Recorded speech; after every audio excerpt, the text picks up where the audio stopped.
Church of God International. I want to invite you to join us in a minute of prayer every day to pray for humanity and the whole world as we go through these perilous times. While safety measures like washing of hands and strengthening of our immune systems may help us through this horrible predicament, there is still no precaution or cure more powerful than God's mighty intervention. And we need His intervention now more than ever. It doesn't matter what religion you are in or what denomination you belong. This is an invitation for all the people around the world who cares for the future of their family, friends, loved ones,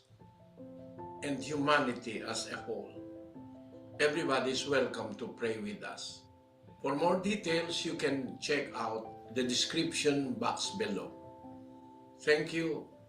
very much, and I hope to hear from you soon. May God bless you.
Amin pong ipinapractice dito po sa loob ng aming pagsasama-sama sa MCGI o ang members ng Church of God International ay ang laging maging bukas Yan yun na. upang ang kanilang kabutihan ay makarating sa ating mga kapwa-tao. Ano man po ang kanilang kalagayan sa buhay, ano man ang kanila pong pananampalataya, hindi po tayo maging tayo po ay kapwa-tao, sama-sama naman na makapaghatid ng aral na ating sinasampalatayan.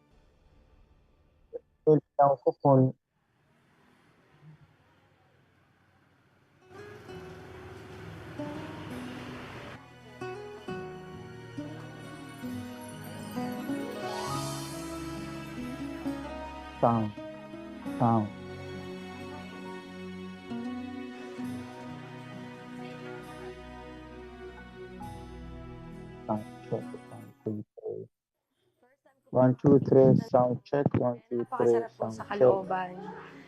At na-overcome ko po yung takot. Isa pa po, pakiramdam ko na makakatulong ako sa aking kapwa. Maraming salamat po sa Diyos.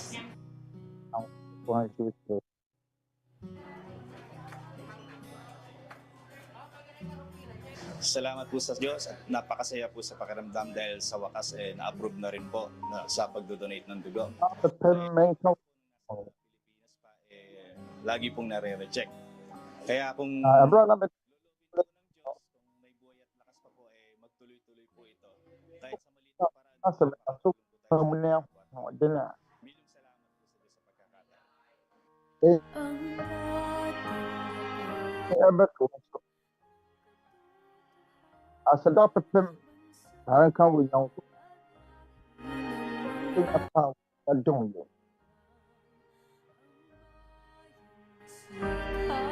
Sa mabubuting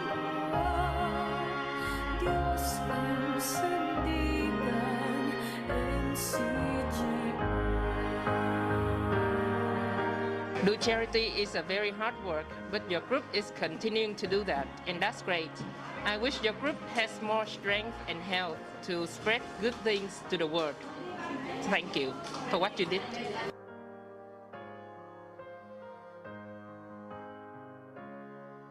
I think that your group is doing the meaningful things, and that's great. I hope your group will develop more and more to spread good things to unlucky people. Thank you.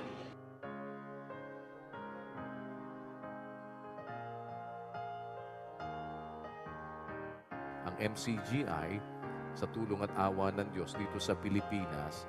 isa po tayo sa mga highest blood donor. At ilang beses na po yan naman at sa tulong ng Diyos ay ni-recognize din ng atin pong ng Philippine National Red Cross at ng iba't iba pa pong mga institusyon na kung saan ay nakaugnay po ang ating ginagawa na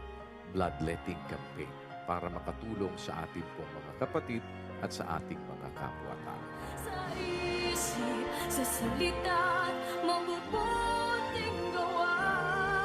Kristiyano ako,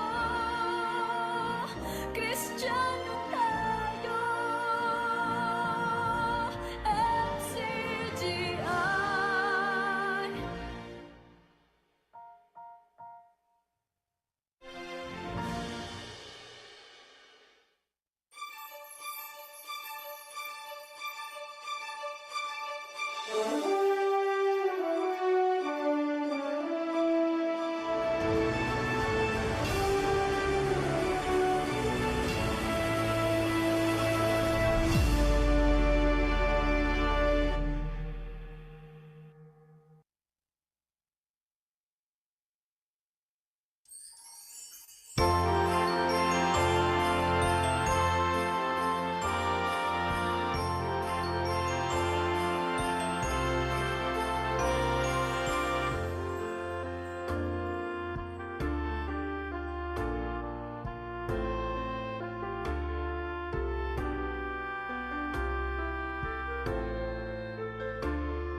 kasulatan, buong mundo'y malapit wakasan. Langit lupa'y tuluyang mapapala, mga salita ng Diyos masasaksiyan. Iwan nila'y ang harapan, sa dalagang inakakanda.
Samatin po ang pag-ibig at kapayapaan ng Panginoong Diyos.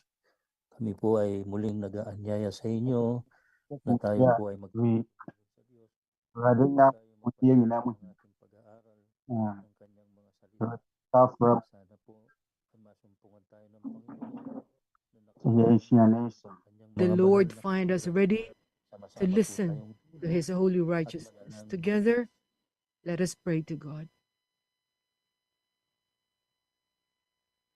Ama naming makapangyarihan sa lahat. Our Father Sa pangalan po Almighty, ng aming Panginoong Jesucristo, in the name of our Lord Jesus Christ, please accept our thanksgiving for continuously caring for every one of us. Father, you never neglected us. You have done so many ways for us to behold your kindness. You changed our outlook in life. For a long time, we were misled, but you corrected our steps, and you adopted us one after the other from our evil ways. Thank you very much. You took away every evil spirit from our hearts. Thank you because we have learned to change. As we continue to work, you find in us shortcomings and mistakes. Cleanse the filthiness from our hearts and have mercy on us. Forgive us now that we have also forgiven those who sinned against us. Father, as we continue studying your truth, please help us all so that we will understand it and it will open our hearts so that we will know our Creator, that it is only right for us to serve and to do righteousness and to obey your commandments. Lord, our God, please always guide us and lead us. We believe and we trust that we live. We have strength and breath because this is the work of your mighty hands, your love for us. You're giving us good opportunity to turn our backs to evil and to do good so that we can inherit eternal life that you promised. Father, please bless our fellow men who are with us to listen to your holy words. Have mercy on them all, hold them, and also their loved ones. May we all be together in the righteous way of serving you every day of our lives. May we practice obeying your commandments. Please bless all your instruments to spread your righteousness. May your goodness reach our fellow men and the news of your salvation. Holy Father, we trust that your blessings are widespread. You have already given to us everything that is according to your will. Thank you very much. In the name of our Savior and Lord, Christ Jesus. Amen.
Sumatin po ang kapayapaan ng Diyos. Magandang araw po sa inyong lahat.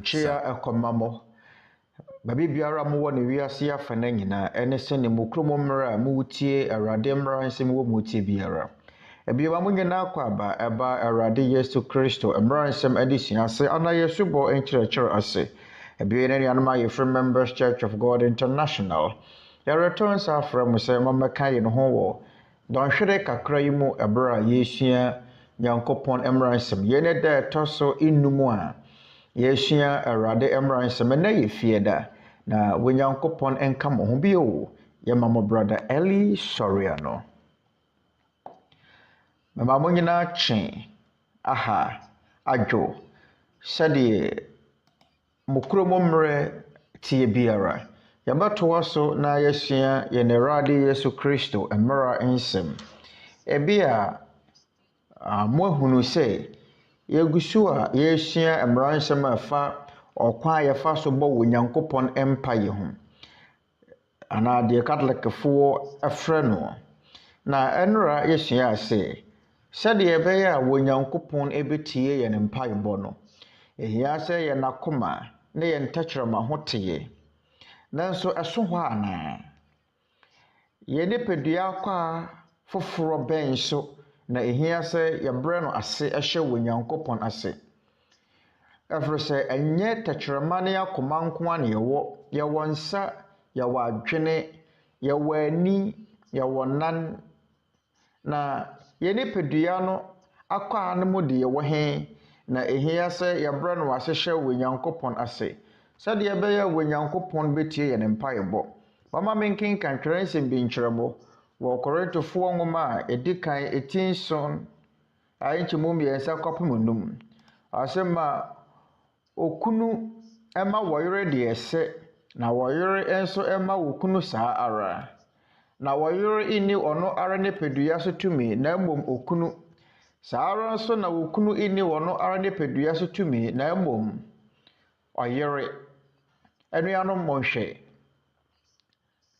yɛn ɛne yɛn asɛm ti no wɔ biribi yɔ Twerɛ Kronkron no sɛ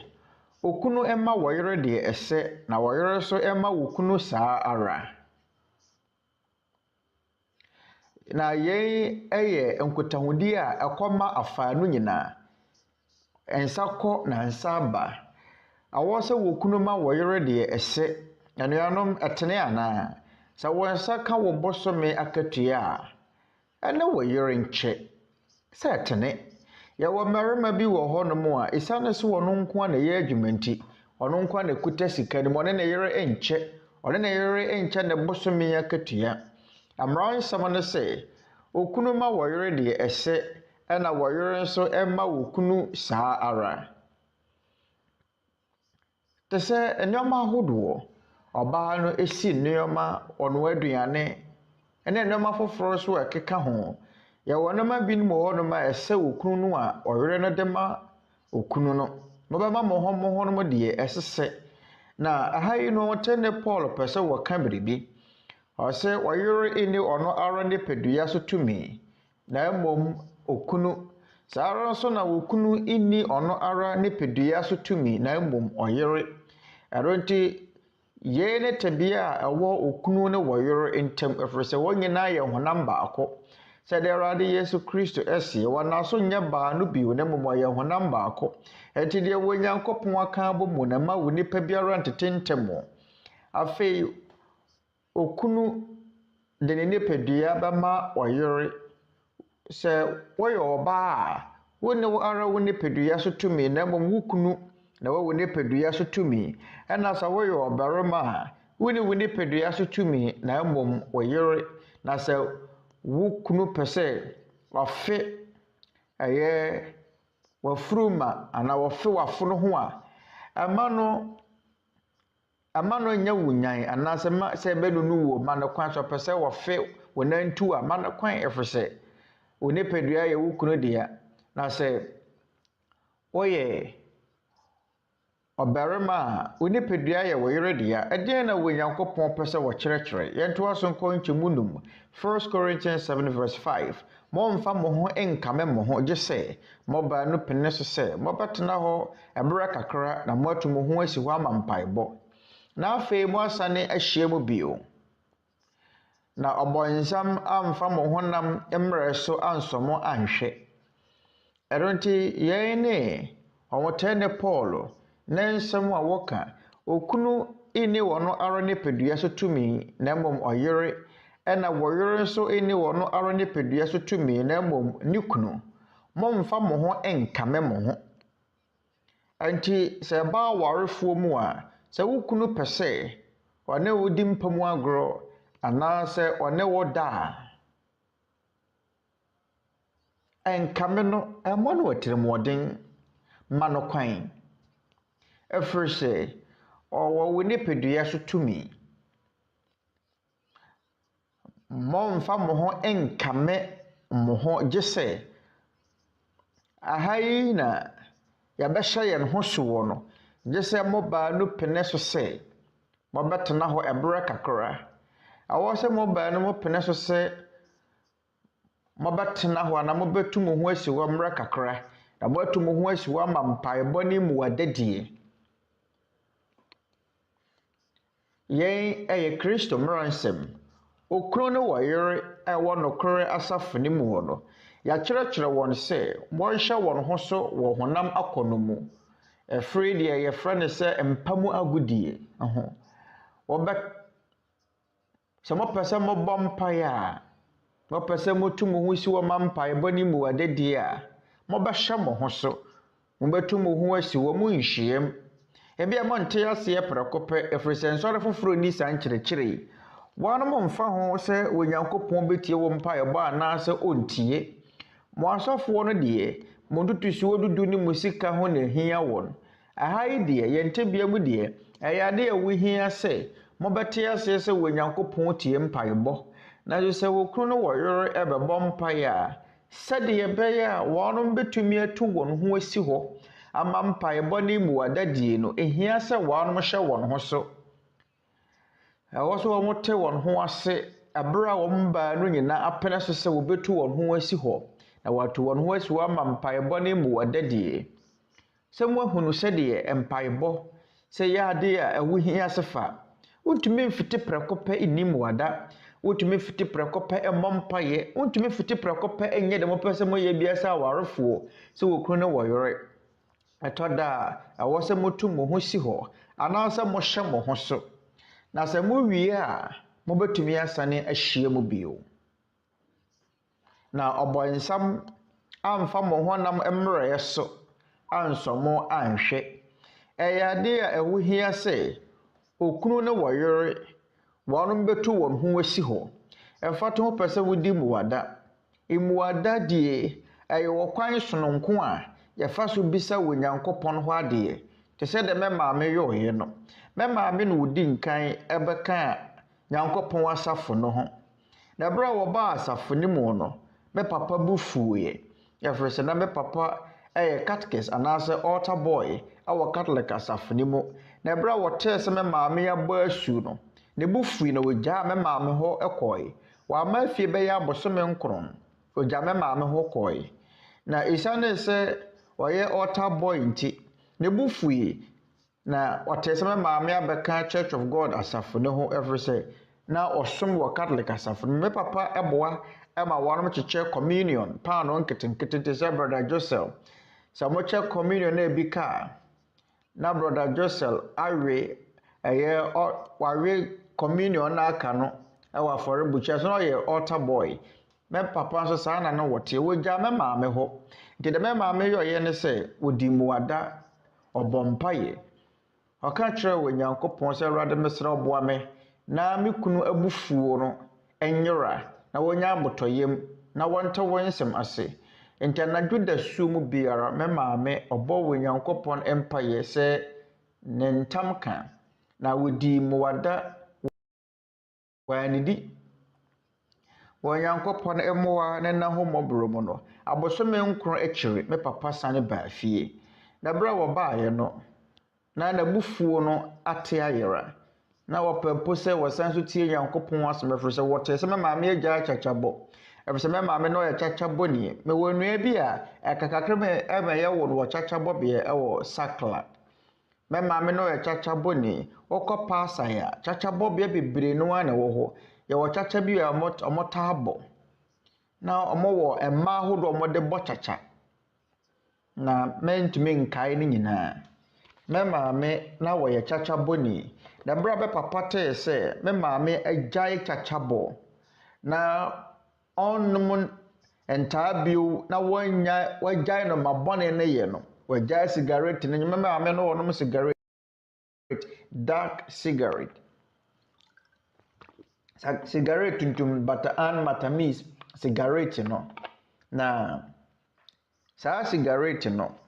ne yɛbɔ ho dawuro engongo ena na ɛbɔ ho dawuro munim engongo ɔse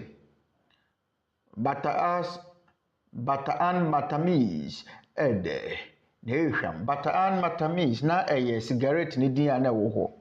ɛbra me papa ɛte ne asie no abosome nkron akyire every say me maame son daye na wɔkɔ dwam ɛwɔ libertad every say na me maame free pasai ene ye free pasai ene ye wo me eti na wɔkɔ dwam wɔ libertad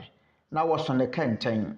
na wohunu sɛ Kristo ɛsane ɛfiri so na me maame kanada ye mu sɛ Awurade Yesu ei bɛsra ma wo bɛsra ma sane kosoro men sane ma asase so ansa every sɛ me kunu anya mɛyɛ wonua wɔ asafo yi mu abra wɔson saa daye no wodi mu wada na ɔkantam sɛ anadwo da so mu biara ɔbɛsɔre abɔ mpaye abosome nkron akyire me papa sane bae na wɔbɛyɛ wonua wɔ asafo ni mu no kɔsɛm wɔ mu wɔn sɛ ɔbɛyɛ asafo no hwɛsofoɔ no wɔhwɛ asafo no nkratasɛm ne sikasɛm so me papa ɛwɔ mu sɛ kane na wɔyɛ altar boy na wɔsom wɔ afɔrebukyia no so me maame di ho adanseɛ sɛ mpaebɔ a ɛmmoadadie ka ho wɔ no etumi yɛ ade kɛseɛ etumi kɛseɛ wɔ mu sɛdeɛ Spanish kasa bebuo no ɛseɛ no faako abodi mu nyansape edi nkukuo no mpaebɔ edi nkunim mpaebɔ etumi yɛ nnoɔma bebree nsɔre foforo mu deɛ wɔnom enkyerɛkyerɛ sɛ oredi mu ada ana orebɔ mpaeɛ a wɔbɛtwe wo ho afiri mpam agudie mu sɛ wokunu no wɔyere na so Nyankopɔn wasafo yi mu deɛ sɛdeɛ ɛbɛyɛ wokunu no wɔyere betumi ato wɔn ho asi hɔ emmerɛ kakra abɔ mpaeɛ na sɛ di mu ada na bia mobɛte mo ho ase akɔmɔ bɛnkoro na du nanson anase nansa mu nhyiam nimpam agoro anase wone wɔyere ana wokunu enna mobɛte aseɛ sɛ saa abrɛko pɔtee mu no yɛde bɛbɔ mpaeɛ yɛde bɛdi mu ada asrɛ wɔ Nyankopɔn dabɛn na yɛdi mu ada mfato ho yare anase wɔyere ana wodɔfo bi na yareɛ emuada ɛyɛ ade a ɛwɔ sɛ woyɛ emuada deɛ ɛyɛ ade a yɛyɛ kampaebɔ ho emuada deɛ ne mpaebɔ ɛyɛ ade a yɛyɛ bom na sɛdeɛ ɛbɛyɛ mobɛte aseɛ na moahunu wɔ no emuada bɛn na Twerɛ Kronkron no rekyerɛkyerɛ mɔma yɛnkenkan Isaiah ngoma eti aduonum wɔtwe enkyemu nsia Isaiah 58 verse 6 enye ye ni abuada die a mepe sɛ mobɛsane abɔnefoɔ apɔ ahutiri konua ehoma ama wɔn a wahom wɔn so no afa wɔn ho akodie na mobubu konua nyinaa Onyankopɔn na ɛkasa yi o ase enye ye ni abuada die a mepe sɛ de Onyankopɔn ɛsie no sɛ mobɛsane abɔnefoɔ apɔ mfato ho ebia wabɔ wotiri mu sɛ bɛkɔ akɔyɛ bɔne bi na sɛ wodi mu wada gyae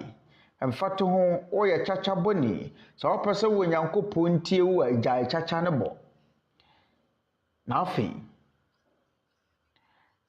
ɛma wɔn a wɔhom wɔn so wɔn mfa wɔn ho nkodi na mommubu konua nyinaa mfa to ho ebi a wɔ nipa bi wo hyɛ ne so anade ode ade so ato ne so ɛfiri sɛ ebi a no wɔde woka na ka wɔde wonti ama no tete Twerɛ Kronkron ne sɛ ma no mfa ne ho nkodi ye ne konua firi ne so anuanom ensɔre foforo mu ne yɛ nkyerɛkyerɛ da so nokorɛ asafo ne mu die ye nka nkyerɛkyerɛ no ho bi ɛka nkyerɛkyerɛ wɔ so yɛ te ase yɛ ho bi sɛ wobɛdi muada a wɔbɛsane sane abɔnefoɔ po biara wɔ mu gyae bɔne ahodoɔ nnubɔne nom gyae nnoɔma bɔne ne yɛ na sɛ wohu wɔ bi werɛ anaasɛ wohum wɔ bi so a anaasɛ wonti obi home ɛɛte a ma ne mfa ne ho nkodi ɛmfa to ho sɛ wodi muada na wobi de woka na wontumi ntua a fa kyɛ no yɛn ne empaye a Kristo ɛkyerɛkyerɛ asuafoɔ no mu nsɛmfua fa yɛn aka kyɛ yɛn sɛ deɛ kyɛ wɔn a wɔde yɛn aka Mateo nwoma 9 ɛnkyɛmu 12 na so ebinom deɛ wɔn mo mfa nkyɛ o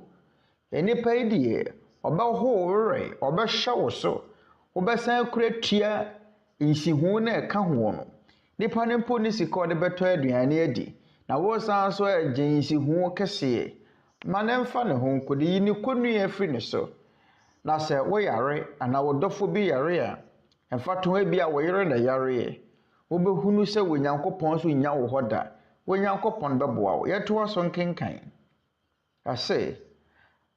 na moabubu konua nyinaa monsane sane abɔnefoɔ apo ɛma wɔn a wɔhom wɔn so wɔn mfa wɔn ho nkodi momfa bɔne nkyɛ deɛ mbio ne di so ɛnkyɛmu nson ɛnyɛ yei enso sɛ ububo wo paano ma de yɛkɔm de no di bi na wode emɔborɔfoɔ adamfichi ba wo fie sɛ wohunu ɔdagyani a wokata ne ho na womfa wo ho ehu nta wo ho na mu nipa nti de yɛkɔm de no no ɛne no enkyɛ waduane sɛ wodi muada a wonidi nti fa waduane no ɛma de yɛkɔm de no nti sɛ medi muada a memma obi biara akɔm de no wada abɔntene no aduane ma de yɛkɔm de no aduane inni na afei ahiafoɔ na sɛ mmɔborɔfoɔ adamfichi fa ne ba wo fie wahunu wahiani bia woni baabete fa ne kɔ wo fie wo fie fa ne kɔ wo fie ma na aduane nni sɛ wohunu obi a wɔda adagya ma na taade nhye sɛ wonim obi a ne ntaade nyɛ wɔnya taade mpo nhye na so wɔ ntaade bebira ma ne bi abra wodi muada wahunu sɛ obi da adagya ma na taade nhye emfa wo ho ehu nta wo ho na mu nipa kyerɛ sɛn abura nyinaa no yɛ krado ɛma wo nyɔnko nipa tirimɔdene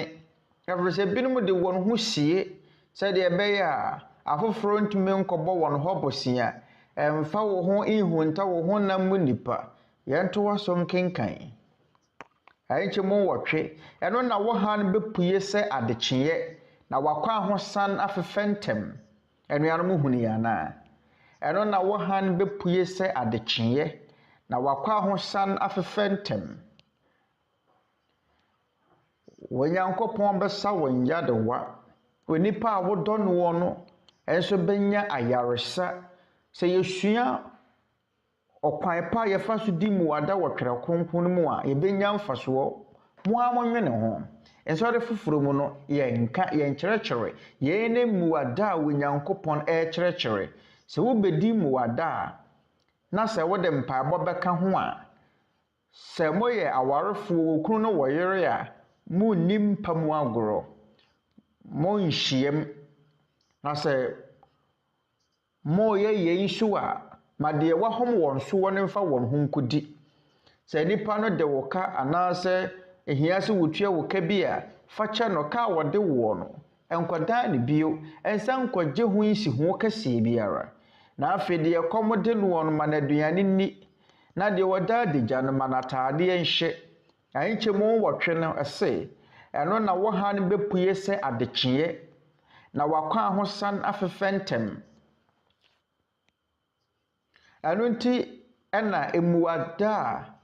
Twerɛ Kronkron no ɛkyerɛkyerɛ nie etumi yɛ nsɛnkyerɛnne mpo abɔde mu nyansapa de suafoɔ po mopa mo mmisa adɔkotafoɔ sɛ wɔani din nansa wo nipadua no benya ahoɔden foforo wo nipadua akwa no betumi agye na home wo nsonoma wo mmerɛboɔ wo saaboɔ nyina ho bɛte na wo nipadua akwa akuntia nyadewa no anya ahoɔden so no nkɔmɔma yɛn kenkan yɛn Onuabarima Eli Soriano kan ma yɛn na sɛ wodi muada nansa etumi ma wo nipadua akwa akuntia yade ne nya ahoɔden foforo yɛne de hwehwɛmu de ababɛto dwa sɛ wodi muada nansa ɛma wo nipadua akwa akuntia nyarewa nyina no nya ahoɔden foforo ɛnkanka mpanifoɔ abɔdem nyansapa de suafoɔ ayɛ hwehwɛmu ahunu sɛ yɛn ɛyade edi mu ahwehwɛmu de ababɛto dwa sɛ wokyere nipadua ne kɔm a ɛma no anya ahoɔden foforo tumi hyɛ biribi foforo ase ɛma mogya n'ani yɛ mmono na kuntia yarewa abɔdem nyansapa de suafoɔ University of Southern California ayɛ hwehwɛmu de ababɛto dwa sɛ yɛn yɛ mfaso kɛseɛ ma nnipa wɔnom ɛbere a wɔ nipadua kwantumi nkuntia yarewa bi sɛ wɔn a wɔ patient wɔn a wɔ cancer yadeɛ ɛne chemotherapy na yɛn boa mmerewa ne nkɔkorafoɔ nipadua akuntia yarewa no anakwa akuntia yarewa no wɔ mpani fie mu na yɛn enso boa tumi kuntia yadeɛ korankoro na nhwɛmufoɔ da ba beto dwa sɛ muadadie ɛyɛ ahoɔdenni a ɛma nipadua ne sɛ kenya ne ho foforo abɔde mu nyansapa de suafoɔ da ba beto dwa sɛ yɛwɔ mfaso kɛseɛ wɔ muadadie mu ɛboa yɛ nipadua kwa na ɛboa yɛ ma yɛtumi kuntia yade wɔte sɛ ne wadum kanea nase asɔ no nipadua mu bio na wɔbɛdum kanea no na ma wo nipadua no atumi ako atia yarewa ahodoɔ ne yadeɛ bebree nanso munim ansa na abɔde mu nyansapa de suafoɔ bɛhunu yɛn no na emuadadie na Awurade Yesu Kristo wakyerɛ dada na mmom sɛ bɛdi muada a okunu ne wɔyere awɔ sɛ wɔn te wɔn ho ase sɛ wɔn nhyiam wɔn nnim mpam agorɔ kyɛ sɛ ɔdɔ yɛwu ɔdɔ sɛnea wɔfrɛ wɔ yere biara ana wokunu biara no ma yɛni muada wɔyade nti anaasɛ yɛba anaasɛ yɛn dwadie nti mfato mo pɛsɛ munya adwuma papa anaasɛ mo pɛsɛ biribi esi mu yie anaasɛ ewie mu yie sɛ mo wɔ abisadeɛ sononko bi ama pɛsɛ mo bisa wɔ Nyankopɔn a emuada ɛyɛ adwuma kɛseɛ Kristo abrɛ so emuada die yɛne deɛ ɔkaa no Matthew ngoma 9 Ahenkyemu 16 Matthew 6:16 na sɛ mo redi muada a monnya mo anim bosaase nya atwomfoɔ no na wɔnyenya ne wɔ n'anim sɛdeɛ nnipa bɛhunu sɛ ɔredi muada nokorɛ mesɛ mo sɛ wɔnya wɔ n'akatua dada Ahenkyemu 17 na wɔdeɛ ɔredi abuada a sra wo tirim na hohoro w'anim na nipa ahunu sɛ wɔredi abuada na mmom wɔagya ɔhono kokoa mu no na wɔagya ɔhono kokoa mu no betua wɔka ɛno nti emuada die ɛyɛ ade a wonyɛ mfa nkyerɛkyerɛ afoforo anje sɛ nsɔre ahodoɔ wɔyɛ mmere mu ɔmo di muada obia bɛhunu sɛ wɔn di muada firi sɛ ɔmo bɔ ho dawuro emuada a Kristo ɛkyerɛkyerɛ Kristofoɔ wɔ Kristofoɔ abrɛ so no ɛnyɛ ade ɔkɔbɔ ho dawuro akyerɛ amansan sɛ mo mmienu na mo di mo muada a mo mmienu nkwa na mo nim sɛ awarefoɔ afei mo nhyia mo nimpa mo agoro mo betu mo ho asiwa ama emuada die ne mpaebɔ na kakra ɔdɔ ma yɛ mmɔ mpaeɛ sɛdeɛ bɛyɛ wɔ Nyankopɔn bɛyɛ na bisadeɛ mfato bi wɔ bisadeɛ sononko bi bisa wɔ Nyankopɔn ɔpɛ sɛ wokɔ twa aloyas foɔ sɔhwɛ anaasɛ ɔpɛ sɛ wotwa usuku mu sɔhwɛ biara wokɔ akɔtwa anaasɛ adeɛ biara wokɔ akɔyɛ no ɔpɛ sɛ ewie wuye nnipa ɛwɔ abisadeɛ sononko mpaebɔ ɛyɛ ade yɛ hia nkyerɛkyerɛ a ɛwɔ Twerɛ Kronkron no mu ma okunu ne wɔyere ne sɛ momfa mo nipadua emmobɔ mo ho no matire modene ɔyere ɛwɔ kunu nipadua so tumi ɛna okunu so wɔ na yere nipadua so tumi deɛ nti a mɔware yɛ ne frɛ wo nipadua no yɛ nakono ɛno nti ɛne kwan sɛ mobɔbɔ mo ho no matire moden deɛ sɛ mo ho no momfa mema mo ho na Paul sa agye sɛ mobaa no mopene so nti mobɛkɔ mu bankrom emmerɛ kakra sɛ mobɛto mo ho asiwa ma mpaebɔ ne mu wadadie na saa brako pɔtɛ no akyire no monsane hyia mu bio ɛno nti ɛnyɛ akyiwadeɛ wɔ Nyankopɔn animu sɛ okunu no wɔ yere bɛdi mpam agorɔ deɛ wɔ mu wɔ ne sɛ eduru bra mobɛbɔ mpaeɛ na modi mu ada a monye mo ho mfiri ɛna agudi anasɛ mpam agudi ahodoɔ mu anuanom ate ase a na mene da so nsɛm mohunu sɛdeɛ mpaebɔ yɛ ade a wohia ase nanso womfiti prɛko pɛ nni mu ada sɛ ba mu ada die mu a yɛwɔ nneɛma bi wɔ hɔ no ma wɔ sɛ woyɛ sɛ wonnidi a fo waduane ne ma deɛ kɔm de no ma deɛ ɔda adagya no ataadeɛ hyɛ deɛ adesua da ne soɔ no yina adesua firi ne so na ma deɛ wɔhom ne soɔ ne mfa ne ho nkodi ebi ana wodi awerɛhoɔ ɔde wo ka wontumi ntua onua afakyɛ no ɛfiri sɛ Onyankopɔn bɛsa na hyɛ wanan mu bio ɛyɛ mmara nsɛm ebi a nsɔre foforo mu no wɔnom ɛnkyerɛkyerɛ mu da so Onyankopɔn n'asafoɔ wɔtwerɛ kronkron no mu wɔ no sɛ wode wo nyɔnko nnipa ka wode wo ɛkyɛ no wuyi ne konua afiri ne ho so wɔma deɛ wahom wɔn so afa wɔn ho akɔ akodie no yenum nyinaa yɛ Kristo mmara nsɛm na mu nsiesie a ɛho hia na watumi anya ahonim ne akoma mu tie bra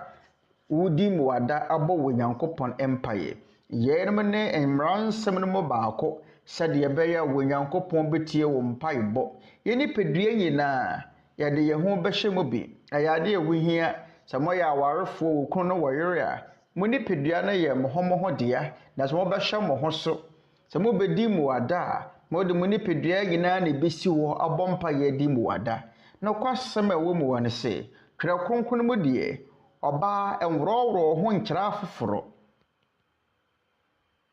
ɛfiri sɛ wo nipadua ɛyɛ wo kunu nko adea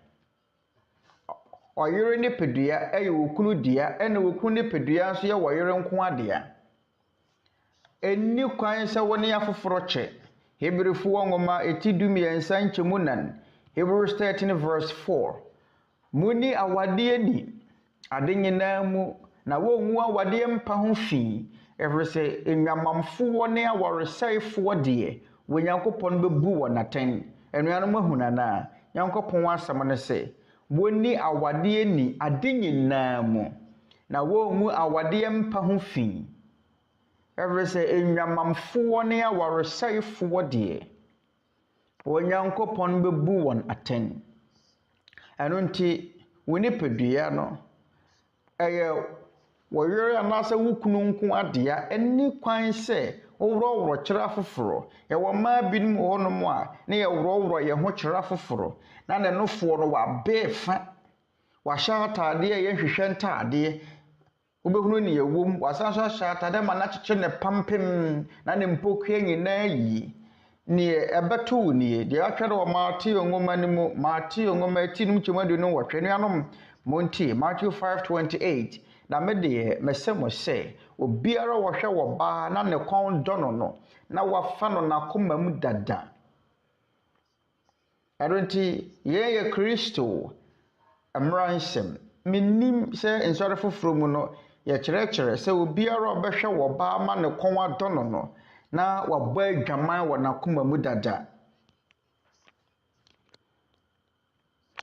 ɛno nti yɛn a yɛwɔ Nyankopɔn asafoɔ yɛ nokorɛ wɔtwerɛ kronkron no mu wɔ no ɛyɛ akyiwadeɛ sɛ wɔbaa ne nipadua yɛ wɔ kunu dea no ɔbɛworɔworɔ akyerɛ afoforo ɛfiri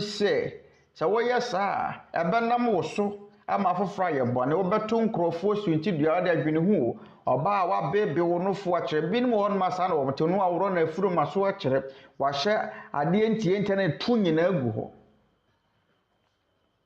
na sɛ wɔbarima ahwɛ wo a obenya akono bone anatenka bone ene ebeema no wonya wukunu ohunu biribisa wa hwe ade na ebeto no ne kon bedo asa ne kon do a wonim ne ebeto no yanken kan 2 Peter 2 verse 14 wo wani aworeseye ahye no ma a erenwo wo bone ho da wadaada akra wonase enya intimiye wo akoma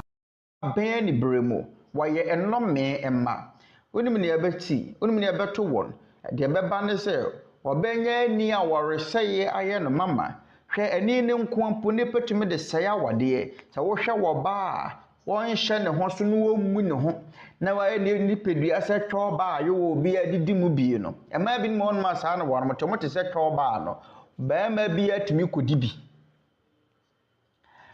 bo se wo kofro kaya anase baase ye gine mu no ba ma ne gina ho no wo hwe feme bi so ba bi abe no fo wa be no fo wa woro ne pedua nyina kire aronti nyankopon asafuni mu no ye wo mmransam ma manta de hye sede be ya mmarima foforo kon no wo enworo wo ho ntwera foforo ebi se ye wukunu de ya sede ye Paul osie no oyere ini ono are ne pedua so tumi na mom okunu sara so na okunu ini ono are ne pedua so tumi na mom oyere de ye wo yere anase wukunu dia ne mfa nkokyera foforo nkoton ma foforo ya wo nipa binim wo ho no mo a won mu kuta awareseye eni ordinary ehwew wo badwaman po wona koma mu dada Kristo se obiara wo hwe wo ba na ne kon do no na wo badwaman wona koma mu dada na wo fa no na koma mu dada yei ka Kristo Mmara Nsɛm no ho bi na so awraho sɛm ne se enso ade foforo mu ye nkyerɛkyerɛ wono mo de odi mu ada anyo wo mo asɛm emfa wona ne wo beye enya won mo asem opa bompa opa memmo emfa won mo ho na so no krasafo imu die sade be betumi atu ye ho asiwa ma imuwadadie ne mpaebɔ mapa no ehia se yehunu sa mmara nsɛm eni kwan se ye kon do se ye bɔ adwaman eni kwan se ye de ye ni bɔ adwaman ye wonema binim ho no ma wasa warefo ye sade be ya wonyankopon betie won mpaebɔ boma yenkenkan ne biowe petro ngoma edikan etimi ensa anchemu enson saara na mo okununum mo ne won entena ne mudie mu saara se oyire ne adea ne ho nya den na muni woni se won enso ne mo ye enkwa dom no adidifuo bi na mo mpaebɔ kwan ensi na mompai bokwan ensi okunu no mo ne won entena ne mudie mu saa ara aranti ye won kyerɛkyerɛ bi wo ho ma wokunu no woyere na se moti bom se wokunu no woyere wo no kora safoni mu a ɛwɔ se motena bom ne mudie mu sɛ de enkyerɛkyerɛ no teye ɛwɔ se obarima no ɛde anidie ma ne yere se ade a ne ho nye dene ya wo mmarima binom ho no mu a wonum ntumi nhye won ho so na se na yere bu ne nsa kora no a opese wone no da Twerɛ Kronkron no mu no ipotete nyina na wonyankopon empesa bama yenkenka Leviticus ngoma ti dun wotwe anche mu dun kron Leviticus 18:19 na enko oba ne nsa buo mu ne ho entie no ho enkoyi na degya so ama wonum wo woni nsa buobu woni nsa bosome biara nyankopon se na enko wo ba ne nsa bu mu ne ho ntie no nkoyi na degya so abra wo bu ne nsa no enko ne nkonkoda bosome biara oba bu ne nsa ene no nkonkoda ene wo yere nkonkoda eno ne de entempa no ye kaaye ene ne din se fa ne die ma wo yere se wo yere ya de ya ne ho nya din ne ho nya den ne pedua na mmere obɔ no twede a obetwa ahwe impo oba ne pedua bɛsua mu no mmere oba ne pedua nya dene ɛno nti na kan brofo kasa mu se saa ara so na mo wɔ kununom mo ne wɔn entena nimdie mu saa ara se ɔyere yade a ne ho nyɛ den ɔyere yade a ne ho nyɛ den na sɛ impo ɛba ahoɔden mu a ɛba berɛ mu a ɔba ayɛ mmerɛ se ne ɔbarima wotumi na ne wɔyere twɛdeɛ bɔtɔ na sɛ woyɛ saa na wobɔ mpaeɛ a Onyankopɔn ntie wo ne bu kora bɛsane afu sɛdeɛ ɛbɛyɛ Onyankopɔn bɛtie yɛ ne mpaebɔ na ano kwan nsie no Nyankopɔn asɛm a Petro twerɛeɛ ne mu da hɔ pefee ɔse fa ne die ma wɔyere sɛ ɔyere yɛ ade a ne ho nyɛ den na mo mpaebɔ ano kwan ansi sɛdeɛ ɛbɛyɛ yɛ ne mpaebɔ bɛduru Onyankopɔn asumuo no ehia so wɔ barima wodɔ wo yere fa ne die ma wo yere asɛm wɔ sɛ fa ne die ma wo yere no kyerɛ sɛ wobɛhunu ne mmɔbɔ wobɛte wo yere ase ɔbaa wɔ mmerɛyɛ a etwa sɛ ɔbarima wote aseɛ na sɛ impo moyɛ awarefo kunu no wo yere na sɛ mobɛbɔ mpaeɛ a mo mpaebɔ ano kwan ansi yɛn kyerɛ sɛ mo mpaeɛ no bɛduru wɔ Nyankopɔn asumu na sɛ okunu no wo yere atena bɔ mu nimdie mu a okunu no mo ne wɔn entena nimdie mu saa ara na yɛka sɛ mo ne wɔn entena nimdie mu a ɛkyerɛ sɛn yɛn ne nimdie a ɛwɔ sɛ okunu no wo yere hunu no Nyankopɔn asafo no mu yɛn yɛ Kristo Mmara Nsɛm mama yɛn kenkan Efesofoɔ nwoma eti num ankyɛmu aduonu mmiɛnsa kɔpem aduonu nan na okunu yɛ ɔyere ti sɛ Kristo nso yɛ asafo ne tiri no na ɔyɛ nipadua no agye nkwa na ɔno ara yɛ nipadua no agye nkwa no na sɛdeɛ asafo ne bra ne ho asɛm ma Kristo no saa ara nso na ɛyerenom ɛnyɛ ma wɔn kununom ade nyinaa mu anuanom saa mmara nsɛm yi monhyɛ ne nso sɛdeɛ ɛbɛyɛ wo kunu no wo yere mpaebɔ ano kwan nsie no mmara nsɛm wɔ hɔ ma wo kunu mu sɛ ɛfiri sɛ wo kunu yɛ yere ti okunu yɛ yere ti sɛ Kristo nso yɛ asafo ne tiri no na ɔno ara na wɔyɛ agyankwa ma nipadua no abusua mu ɔbarima adwuma te sɛ wɔ mampanyini enni kwan sɛ wo yere edi wo sum panin ebia na mo bi no hɔ no mo yɛ kotobonku ɛnyɛ Onyankopɔn ɛma ho kwan sɛ ɔbaa eni wɔ barima so Onyankopɔn ma ho kwan saa Onyankopɔn ɛma saa kwan no Onyankopɔn pɛ sɛ wɔ barima no wɔ yɛ tire obi kan sɛ na so me deɛ me yɛ lawyer ni o na me kunu deɛ ɔyɛ me droba ni kɛkɛ nanso ɛno nkyerɛ sɛ woyɛ lawyer ni enti no wo deɛ wo nhyɛ Kristo mmara ase sɛ okunu no wɔ yere deɛ na sɛ impo wo kunu nsua nwoma da koraa na sɛ wo wɔ baa no na wasua nwoma sɛ woyɛ lawyer ni anase wotemuafo awɔ sɛ wɔbɛrɛ ho ase hyɛ wo kunu ase sɛ te sɛ Kristo ɔyɛ asafo ne tiri no na nkyɛmu aduonu 9 verse 24 na sɛdeɛ asafo ne brɛ ne ho ase ma Kristo no saa ara nso na ɛyerenom ɛnyɛ ma wɔn kununom ade nyinaa mu na sɛ wo kunu sɛ ɔmpɛ sɛ wɔbɛworɔworɔ bo atwerɛ nkorɔfo a fa wo buo ni na yɛ setie ma no ɛno ne ade a mɛkyerɛkyerɛ anuanom onua ɛmma ho kwan ɛmma wo yere kwan ma ne nhyɛ sikɛɛti ntiantia ɛma ne nworɔworɔ ne to ho nkyerɛ ɛno ntina ma mɛɛma foforɔ kɔn dɔ wo yere no ɛhwɛ sɛ yɛtotɔ mmaa binom mmonaa ɛfiri sɛ wɔn tontɔn wɔ nipadua no na yerim ne nnɔma no baako nti a yɛtotɔ mmaa mmonaa no adeɛ baako a ma yɛtotɔ mmaa mmonaa ne sɛ nneɛma ɛhyehyɛ wɔn wohwɛ wɔn sɛnea wɔteɛ na sɛ wɔworɔworɔ nipadua kyerɛ a ate sɛ neɛ wahunu aburo no sɛ akokɔ ehunu aburo a ɔbɛsɔ ɛfiri sɛ wobua buro so to ho no wankata so akokɔ no hu na ɔbɛba abeso anaasɛ wobua si kyerɛ so ɛto ho a entetea bɛba abedi ɛrontina Twerɛ Kronkron no sɛ Sara nso na ɛyerenom enyema wɔn kununom ade nyinaa mu yɛn adesua mu dɔ yɛsua biribi afa mpaebɔ ho nanso yɛn nso ka ho bi sɛdeɛ ɛbɛyɛ a Onyankopɔn betie yɛn mpaebɔ no ehia sɛ wɔ kunu ne wɔyere ɛtena ne mudie mu ɛwɔ sɛ yɛkyerɛkyerɛ mo Onyankopɔn ne mudie ɛsɛ okunu na yɛtiri no wo na wɔbɛhwɛ abusua no bɛma abusua no de ehia wobɛhwɛ wabusua so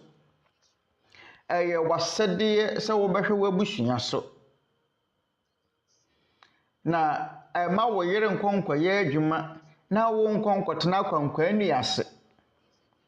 ɛtia wo Nyankopɔn ne pɛ montie Timothy nwoma di kan ɛti num kyemu wɔtwe 1 Timothy 5:8 ɛsɛ na sɛ obi nhwɛ wɔ no ara ne nipa na titire no ne fiefo a wapagidie na ɔyɛ wɔ nipa bɔne sene deɛ ɔnyi nie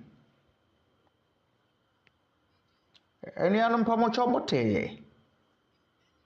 na sɛ obi nhwɛ wɔ no ara ne nipa na titire no ne fiefo a wapagidie na ɔyɛ wɔ nipa bɔne sene deɛ ɔnyi nie brɔfo kasɛm no sɛ na sɛ obi nhwɛ wɔ no ara ne nipa etitire no ne fiefo a wapagidie na wɔyɛ wɔ nipa bɔne sene deɛ wɔnyi nie na wapagidie na woyɛ nipa bɔnefoɔ sene deɛ wɔnyi nie na sɛ wonhwɛ wɔ ara wabusua hano nti ade ɛka okristoni asɛdeɛ ho ne sɛ wɔbɛhwɛ wɔ no ara ne fiefo so sɛ wɔyɛ ɔbarima a wo na woyɛ tire na wo ɔbaa no bɛbrɔ wo ho ase ahyɛ wo kunu tumi ase yɛn yɛ Kristo mmara nsɛm na sɛ yɛba abɛsua saa nnoma nyinaa yɛwɔ mmaa bebree no a na wɔwɔ a wɔn mpɛ sɛ ɔbɛbrɛ wɔn ho asɛm a wɔn kununom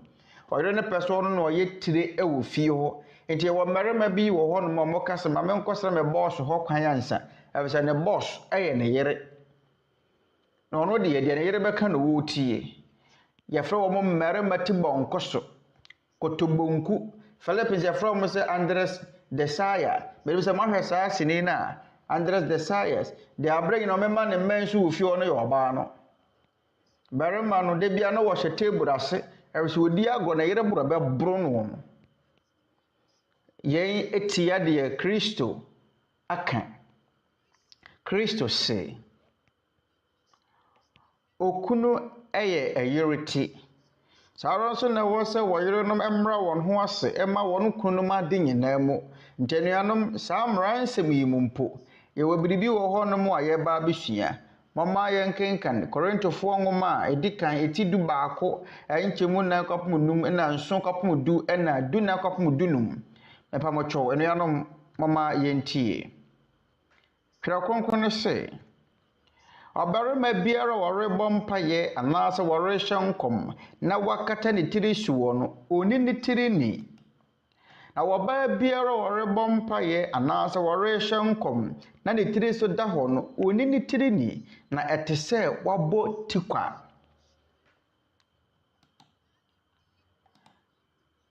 na wɔbarima deɛ ɛnsɛ sɛ wɔkata ne tiri so wɔ ɛfiri sɛ ɔyɛ Nyankopɔn suban ne n'animwonyam na wɔbaa deɛ ɔyɛ ɔbarima animwonyam na wɔbarima mfiri ɔbaa mu na mmom ɔbaa na ofiri ɔbarima mu na ɛnyɛ ɔbaa nti na wɔbɔ ɔbarima na mmom ɔbarima nti na wɔbɔ ɔbaa ɛno nti na ɛsɛ sɛ ɔbaa nyɛ ne tiri so tumi a ɛyɛ nkatasoɔ abɔfoɔ nti Verse 14 Ɔbrɛsuo no ara nkyerɛ mo sɛ ɔbarima gyina ne tiri kusu a ɛnhyɛ no animuonyam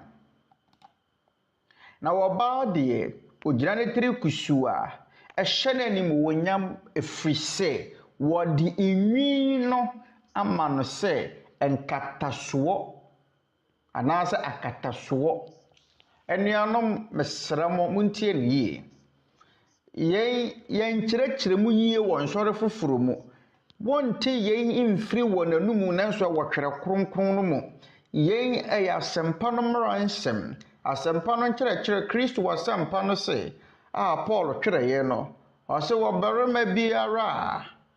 wɔrebɔ mpaeɛ anaasɛ wɔrehyɛ nkɔm na wakata ne tiri so wɔ no ɔni ne tiri ne nkɔmhyɛ no a yɛreka ne ha yi no ɛnyɛ wɔn a ɛka sɛ wahunu yɛn bɛyɛ sei no ɛnyɛ no. Nkɔmhyɛ a yɛreka ho asɛm wɔ ha yi no ɛyɛ nkyerɛkyerɛ. Ɛsɛ wɔbarima biara a ɔrebɔ mpaeɛ anaasɛ wɔrehyɛ nkɔm na wakata ne tiri so wɔ no ɔni ne tiri ni. Afei yɛntoa so verse 5. Na wɔbaa biara a wɔrebɔ mpaeɛ anaasɛ wɔrehyɛ nkɔm na ne tiri so da hɔ no ɔni ne tiri ni na ɛte sɛ wɔbɔ tikwa.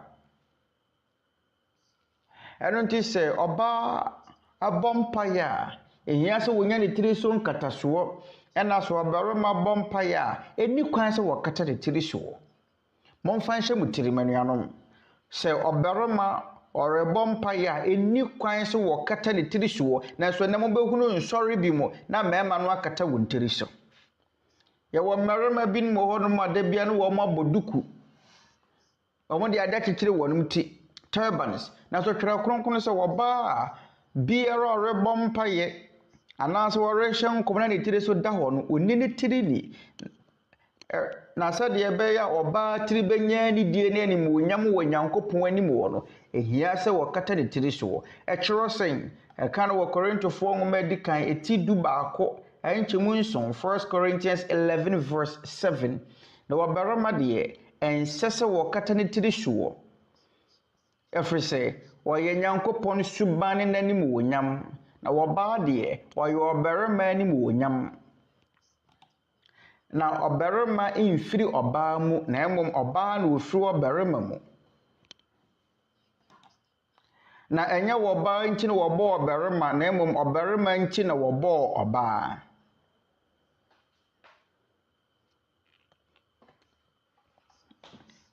Ɛnkyɛmu du.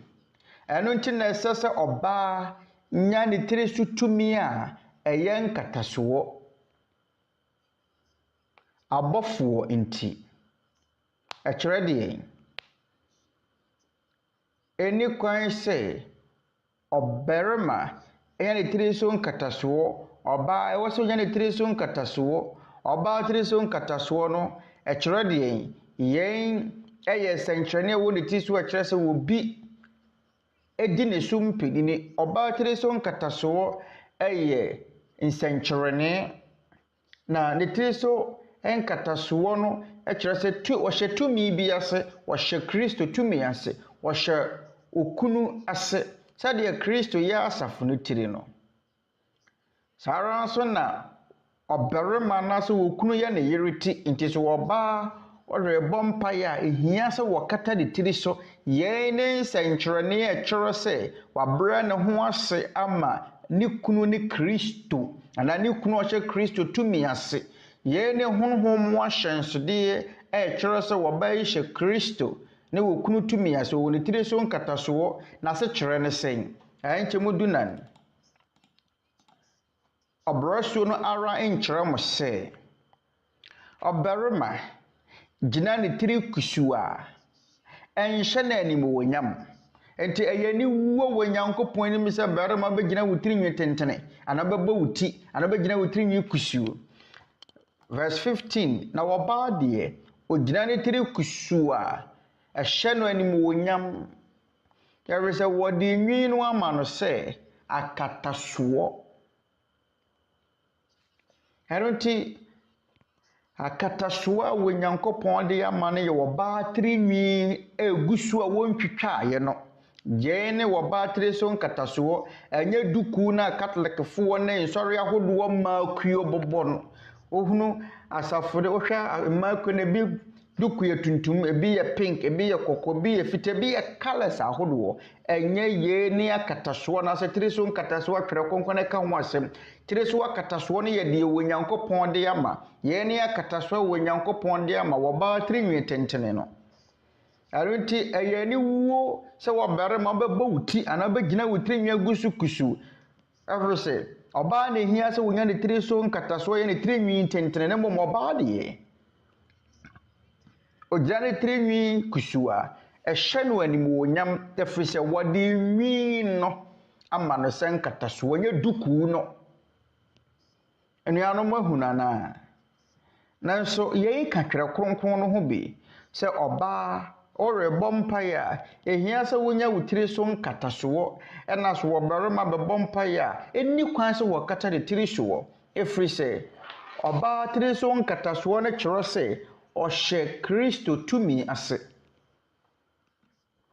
yɛn ɛyade ɛhohia wɔ Nyankopɔn anim sɛ wɔbɛhunu sɛ wɔbaa bi ɛbɔ mpaeɛ na wɔtiri so nkataso afisɛ yɛn ne Kristo tumi nsɛnkyerɛnne ana Kristo wahyɛnsode a ɛwɔ ne so yɛwɔ noma bebree no ana wɔ hɔ a yɛbɛkyerɛkyerɛ mu afa saa nnema yi ho ɛna ɛda yɛn anim wɔ ebi a yɛntumi nwie yɛnum nyinaa sua fa ɔbaa tiri so nkataso ho nanso yɛnum nyinaa so ka yɛn mpaebɔ ho ehia sɛ wɔba yɛn ne tiri so nkataso ɔbarima deɛ eni kwan sɛ wɔkata ne tiri so na ɔbaa tiri so nkataso no ɛyɛ ne tiri nwi na egusu no ɛno nti the Church of God asafo yi mu no ɛyɛ chiwadeɛ sɛ wɔbarima wo bɛbɔ wuti ana ɔbɛyɛ rasta ɛyɛ chiwadeɛ wɔ ha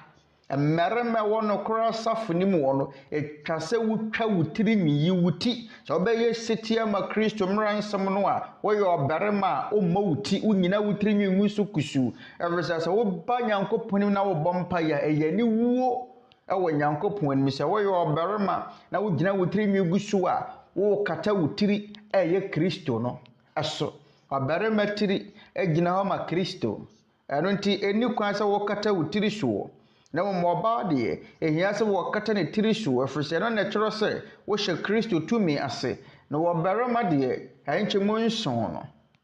ase na ɔbarima deɛ eni kwan sɛ wo kata ne tiri so ɛnsɛ sɛ wɔkata ne tiri so efiri sɛ ɔyɛ Nyankopɔn suba ne n'anim onyam na wɔbaa deɛ ɔyɛ ɔbarima anim onyam na ɔbarima mfiri ɔbaa mu na mmom ɔbaa no ofiri ɔbarima mu yɛbɔ ɔbaa ma ɔbarima sɛ wɔmɛka ne ho na wɔn nsom ɛnyɛ ɔbaa nti na wɔbɔ ɔbarima na mmom ɔbarima nti na wɔbɔ ɔbaa yɛbɔ ɔbaa ma ɔbarima yɛbɔ Hawa ɛma Adam sɛ wɔmmoa no wɔ ne som adwuma mu na ɛnyɛ wɔbarima ɛnyɛ wɔbaa nti na wɔbɔ ɔbarima na mmom ɔbaa nti na wɔbɔ ɔbarima ɛnyɛ ɔbaa nti na wɔbɔ ɔbarima na mmom ɔbarima nti na wɔbɔ ɔbaa ɛnyɛ sɛ wɔnya ne tiri so nkataso anaasɛ tumi ɛfisɛ ɔbaa tiri nwi na ɛyɛ ne tiri so nkataso a ɛgyina hɔ ma ne tiri nwi tenten no afei nkyerɛkyerɛ foforɔ bɛn bio na ɛwɔ sɛ okunu no wɔ yere ɛhwɛ anaasɛ wɔdi soɔ na Onyankopɔn atie wɔ ne mpaebɔ wɔ Onyankopɔn asafo ni mu wɔma yɛn kenkan Ephesians 5:25-28 okununom monnɔ mo yerenom sɛdeɛ Kristo nso dɔ asafo no na wɔde ne ho maayɛ maa no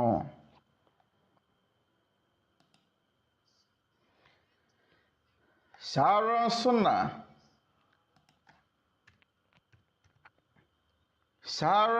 na ɛsɛ okununom sɛ wɔdɔ wɔn yerenom sɛ wɔn ara ne pedua deɛ wɔdɔ ɔno ara ne yere no dɔ ne ho ɛno nti yɛ Kristo mmara nsɛm sɛ wɔbarima wɔbɛdɔ wɔ yere sɛ wo ara wo ne pedua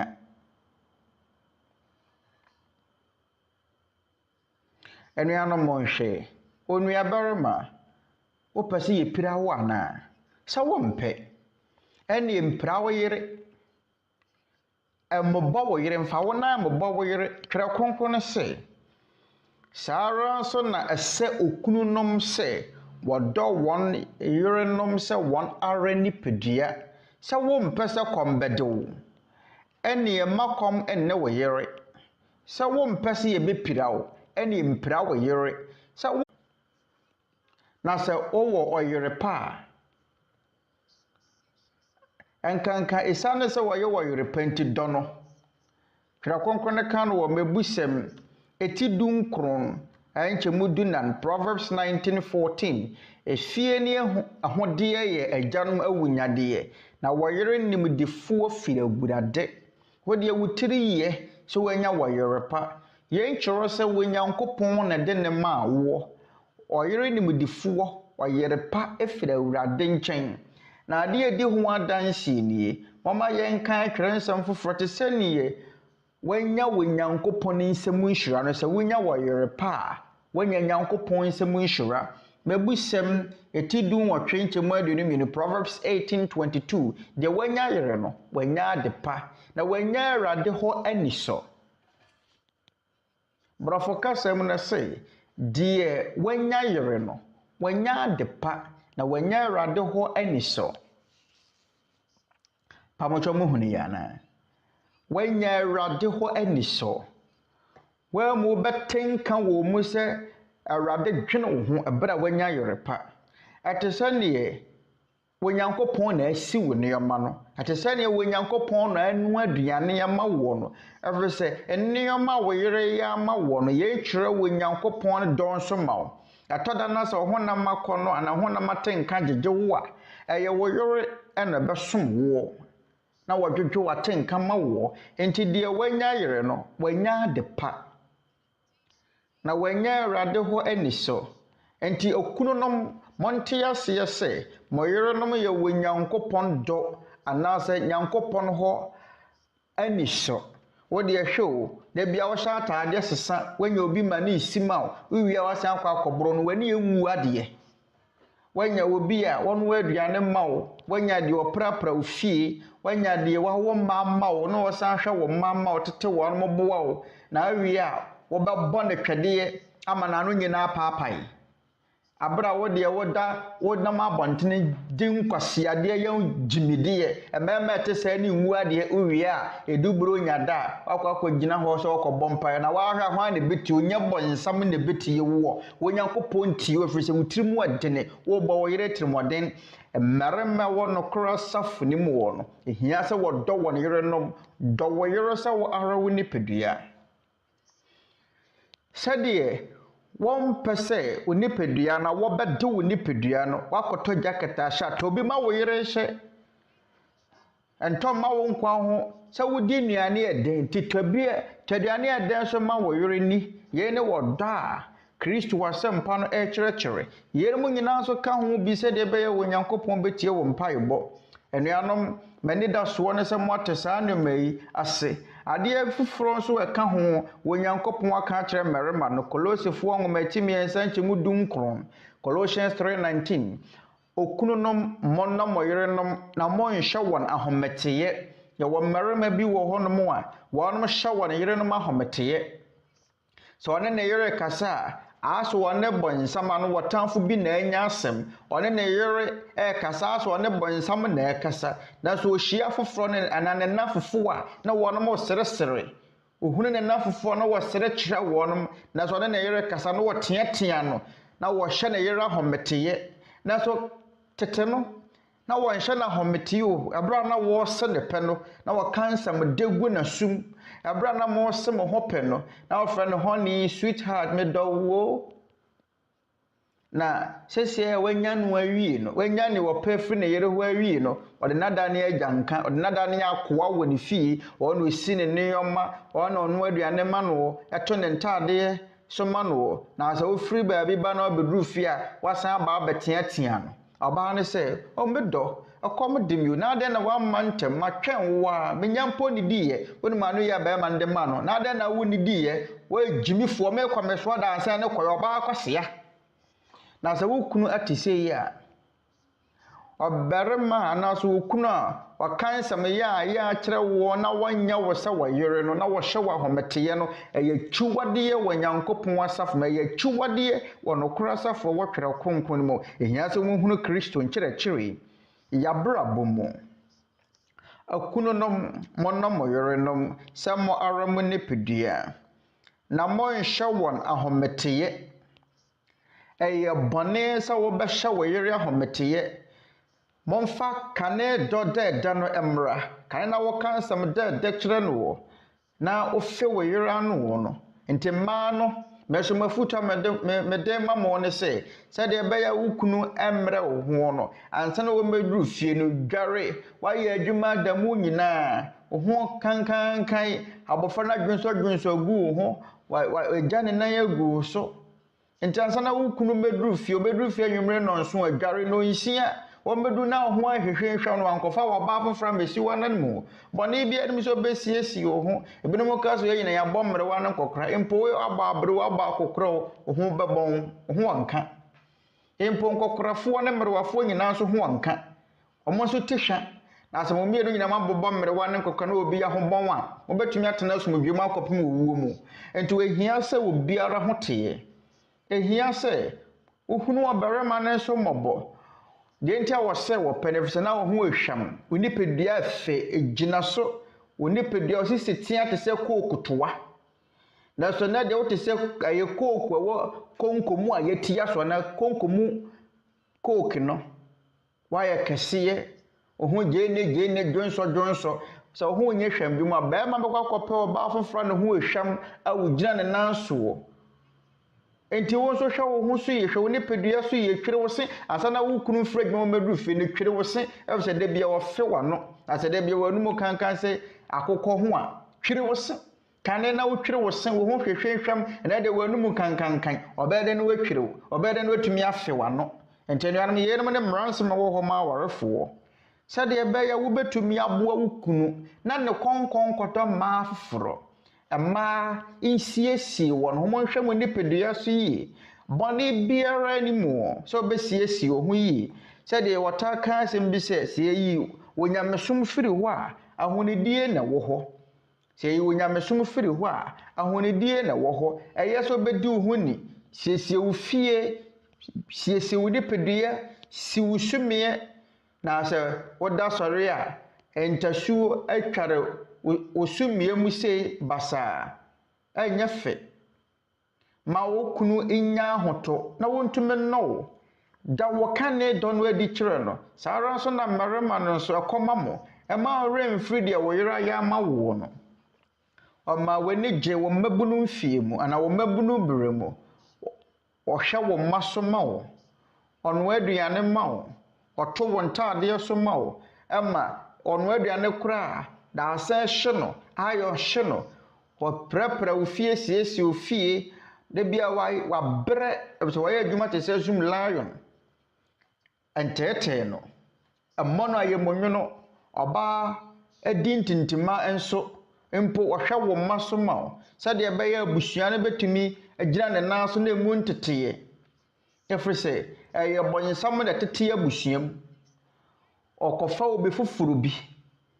ebe tete abusua no boko kofa wo ba foforo e de ba beseye abusua no ana wo fa barema foforo e de ba wo ba na kom de beseye abusua no ntia bre nyina no mama ye ni nyankopon enkyerɛkyerɛ so mama da ne de nyina ye mompa ye se de be ya wo nyankopon he be hwe ye abusua so yerem nyina ye Awurade Mmara Nsɛm na wo ba ne so e de na wonye Efesofo ngoma 10 num kyemu ade asam yensa se wo ma ye nkenkan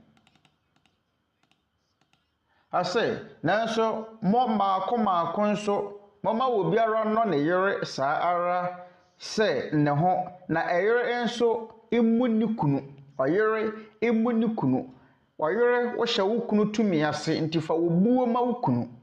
entia wo kunu te se Bartolomeo no oyeti bonko so no na ewe nipa binim ho no mo a anasa wo kunu nya wo kwa na wo teatea no fa wo buo ma wo kunu yete sa Sarah Abraham yere no wo buo ma Abraham nti wo fra Abraham se ne wura 1 Peter 3 verse 6 said the Sarah tie Abraham friend owura no Sarah obuo wo ma Abraham nti Sarah enim se wo Nyankopɔn kasa kyerɛ Abraham eti wo frɛ no owura na so ye ayerenom bi no ho no wɔteatea wɔn kunu kɔkɔ bra ha ɔno mo na wɔfrɛ ne kunu sɛ kɔkɔ do kulas kana ma bi no moteɛ wɔn mu wɔn kunu nom na so Twerɛ Kronkron mu deɛ Kristo mmara nsɛm no sɛ etwa sɛ wɔ baa wodi wɔ buo ma wo kunu da wɔ buo adi kyerɛ no na bra wo ho asɛm ma wo kunu 1 Peter 3 verse 1 ɛsɛ Sara na mo ayerenom momra mo ho ase ɛma mo ara mo kunu nom na sɛ ebinom antie asɛm no nso a wafa ayerenom abrabɔ a asɛm inni ho so anya wɔn Ọbaa suban pa na brabɔ pa ebetumi ama wɔ barima no asesa ɛfato ho sɛ wɔn mu ntie wɔ Nyankopɔn asɛm mpo a wɔbetumi anam ɔbaa no abrabɔ ne ɔbaa ne suban papa so abra asɛm biara ni ho ama barima no asesa ɛno nti mmaa wɔ Church of God asafo ni mu no yɛkyerɛ wɔn sɛ wɔn mu wɔn kununom ɛna wɔ buo ne suban pa din kyerɛ wɔn ɛbɛma wo kunu ayɛ wo kunu pa ne bu mfu bio anaasɛ wɔ mmɔ wɔ tirimɔde bio na sɛ wo kunu hunu sɛ wɔyɛ wɔyere na wo bu adeɛ na wo bu no na wo bra ho asɛma no a abufuo na wɔn na kuma mu nyinaa bɛkɔ ntɔkwa mma fie hɔ na wonte sɛ wɔn mo toto dadesɛn bɔbɔ wɔn ho na yɛtoto kyɛnsee bɔbɔ yɛn ho da biara awia ne anadwo nti da koro bi abɔfra bi kɔ sukuu ɛma na kyerɛkyerɛfoɔ ne bisaa no sɛ o papa din de sɛn ɔsɛmɛ papa din de bɔnsam na o maame nso yɛfrɛ no sɛn ne din de bɔnsam baa na wankasa mu nso yɛfrɛ wɔ sɛn yɛfrɛ me bɔnsam ketewa saa na wɔn mo frɛ wɔn ho wɔ fie ho ɛyɛ barima ne frɛ ɔba no sɛ bɔnsam baa na ɔba no nso agye sɛ bɔnsam bɛɛ ma menyɛ wɔ deɛ yi ɔsɛ kɔna kɔdware wɔ ba no bɔnsam ketewa no kɔna kɔdware no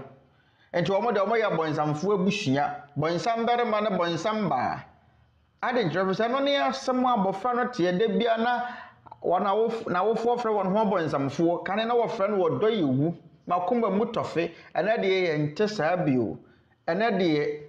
yɛfrɛ yɛ ho bɔnsamfoɔ bɔnsam baa bɔnsam barima anuanom sɛ mopɛ sɛ mobɛyɛ anuanom wɔ nokorɛ safo no mu sɛ deɛ Twerɛ Kronkron no hye a ɛtwa sɛ wohunu w'asɛdeɛ ɔbarima wo na woyɛ etire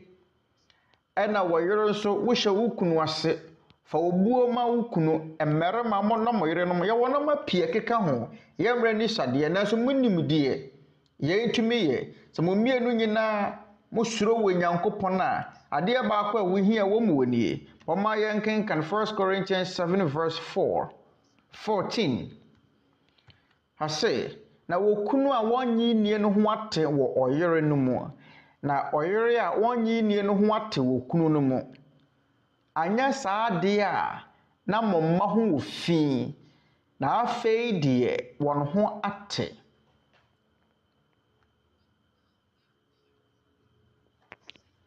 ɔtɛne Paul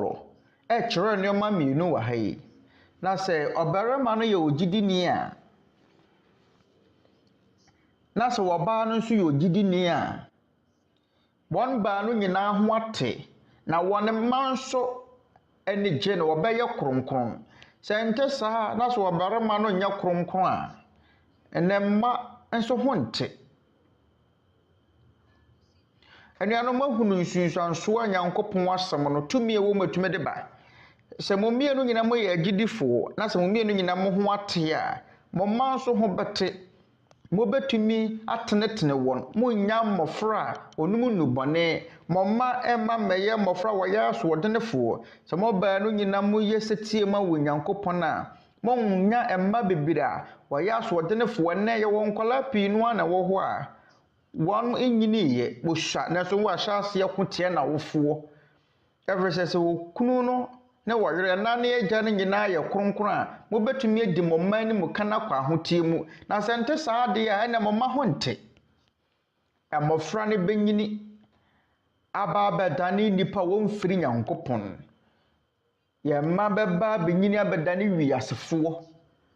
yɛma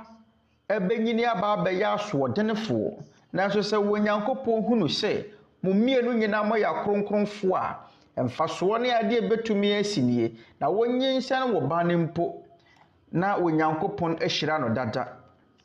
Monti Luke angometi baako nkyɛmu num Luke 1 verse 5.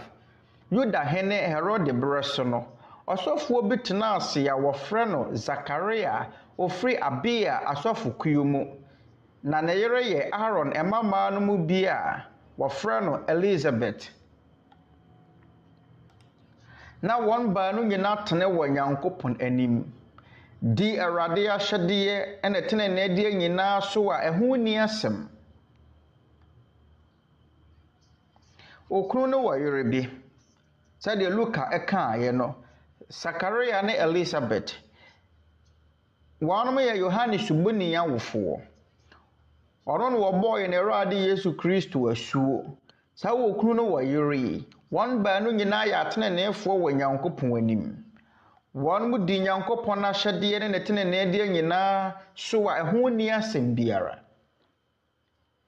Munim ne yɛsiiɛ na wɔn mu ni ba kɔpem sɛ wɔn bɔ mmerewa ne nkɔkora na wɔn wɔn ba Yohane suboni de sɛ sɛ wɔyɛ ateneneefoɔ nti deɛ Nyankopɔn ka yɛ ne Luka ngometi baako nkyɛmu dunum Luke 1 verse 15 ɛfiri sɛ ɔbɛyɛ kɛseɛ Awurade anim na ɔre enum bobesa anansa biara na Awurade honhom kronkron bɛhyɛ no ma afiri ne na yam impo. Mpamotwa mu hunu yɛ Zakaria ne Elizabeth yafunu mu aba Yohane suboni na ɛbra no wɔda so hyɛ ɔmaame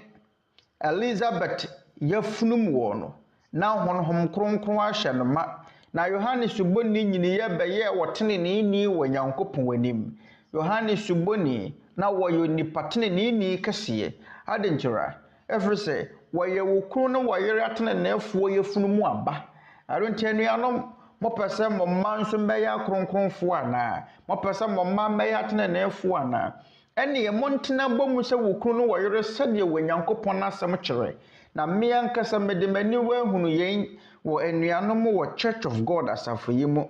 na wontaa hunu mpo sɛ wobɛhunu mmɔfra a wɔ asafo ebinom adane akɔrensafoɔ ana ebinom de wɔn ho hyɛ no mabɔne mu de sɛ mfato ho Brother Daniel, Sister Lizelle, Sister Luz wɔn nyinaa nyinyi yɛ wɔ asafo mu Sister Ruth maniwa ehunhunu mmɔfra a wɔn awofo ɛnante Nyankopɔn akwan so te Nyankopɔn asɛm a wɔn tete wɔn ma wɔ Nyankopɔn asɛm mu wɔn ma nane amane wɔn ma enum nnubɔne yɛnum ne Kristo nkyerɛkyerɛ a yɛma mu nyinaa te ase na yɛfiti prakɔpɛ ma wɔ Nyankopɔn empire na mmom yɛwɔ asɛdeɛ bi a ɛne mpaebɔ na ɛnam sɛdeɛ ɛbɛyɛ wɔ Nyankopɔn betie yɛ ne mpaebɔ no wɔhyira yɛn wɔ yɛn abrabɔ mu sɛdeɛ ɛbɛyɛ wɔ Nyankopɔn betie yɛ ne mpaebɔ no ayɛ bisadeɛ ma yɛn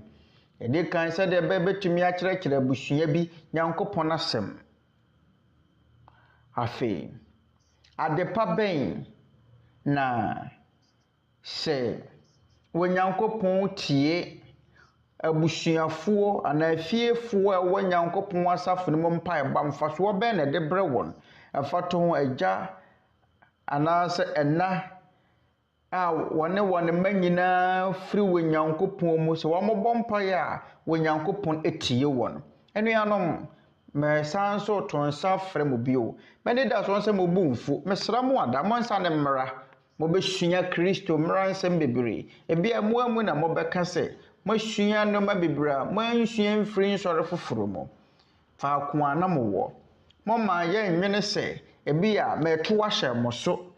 ɔkwan mo fa so bɔ mo mpaeɛ na mɛto ahyɛ mo so daabi mɛde Kristo mmara nsɛm Kristo nkyerɛkyerɛ wɔ Twerɛ Kronkron no mu ɛna mɛkyerɛkyerɛ mo wɔ ne yɛtumi hunu wɔ Nyankopɔn ne pɛ mɛkyerɛ mo mfomosoɔ ne de yɛte ne yafa de yɛ papa no mɛne da soɔ ne sɛ mobɛsane aba monsane mmara adwoɔda na sɛ yɛ wɔ Nyankopɔn pa yɛsrɛ wɔ Nyankopɔn sɛ wɔnka yɛ ho ɛma yɛntumi enwie yɛ ne Awurade Yesu Kristo mmara nsɛm sua and Brother Daniel Ane anuanom yɛreto nsa afrɛ mo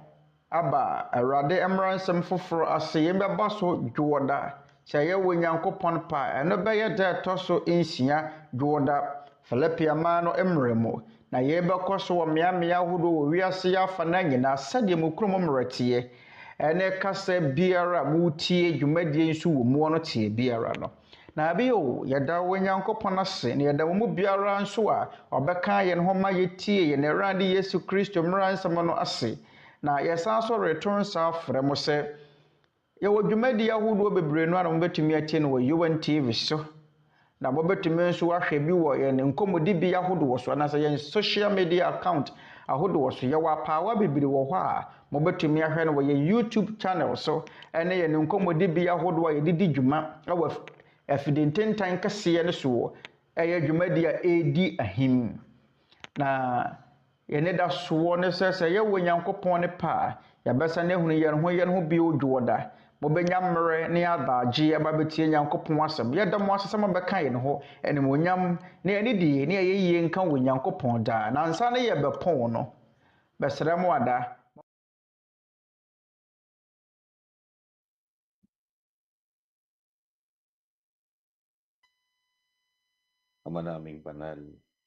Our Father, holy and in the heavens, in the name of our Lord Jesus Christ, we are giving thanks to you for continuously giving us the opportunity to know your words, that will justify our souls in your kingdom. Thank you for your patience, for continuously being patient to our humble beings. We have many shortcomings and mistakes, but you continue to lead us. Please forgive us our sins, now that we have forgiven those who sinned against us. Please bless our fellow men who listen to your righteousness. Please help us to keep your righteousness in our hearts, so that you will find us enter households having fear of you, ready to obey your will, until we become worthy of eternal life you promised. Please take care of our households. Watch over them with your power. Keep them safe from all kinds of harm in this world. Lord, we're casting upon you all our anxieties. You are the one who knows the pains that we feel. Please touch our bodies, the bodies of those that are sick, and solve the problems of your children. Please always guide us every day of our lives, and by your will, may our fellow men be able to return where we are studying your words. May they finish the entirety of this study. We're casting upon you all our anxieties. Thank you for all your love. In the name of our great Savior, Christ Jesus. Amen.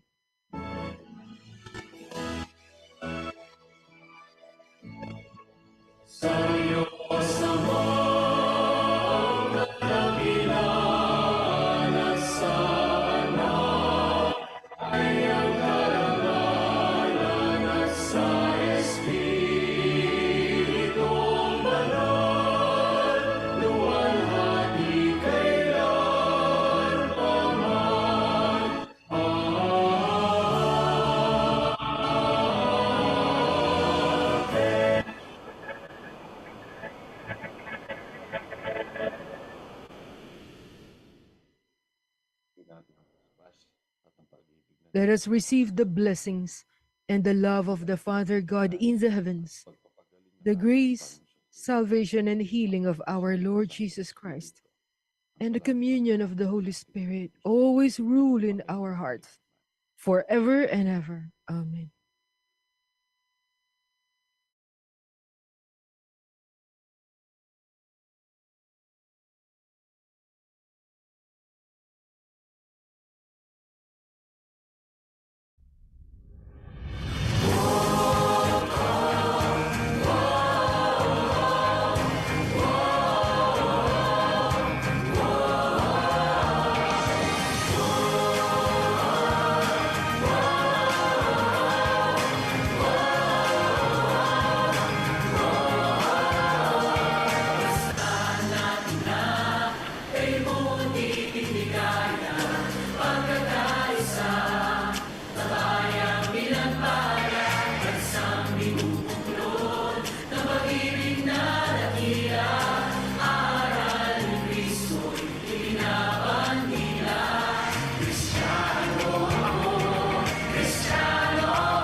Nauna ka,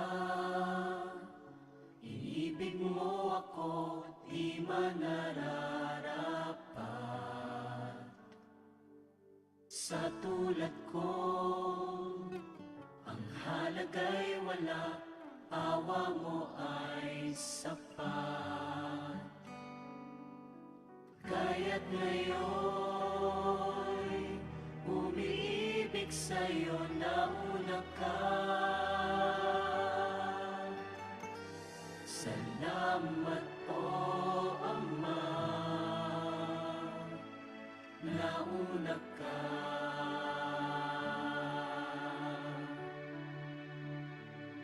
Dahil di ka nag-atubili, pag-ibig mo'y di nagtangi, umibig ka. Sa'kin nagtiwala. Salamat po, Ama, nauna ka.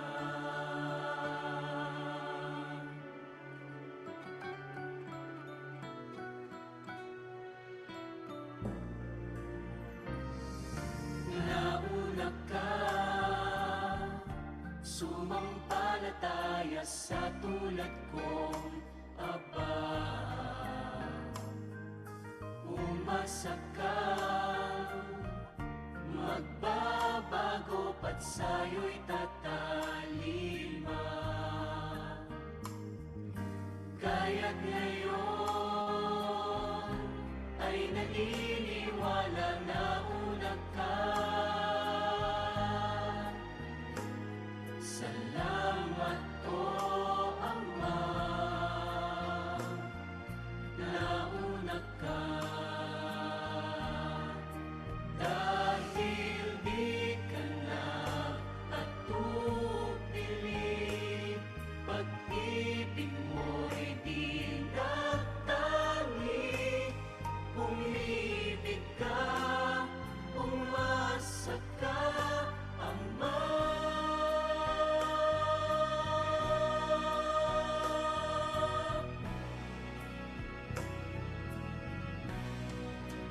Dahil di ka nag-atubili, pag-ibig mo'y di nagtangi, di ka lilimutan. Napasalamatan kay buti mo, Ama, nauna ka.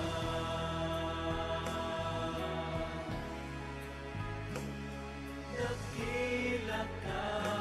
Ama, nauna ka.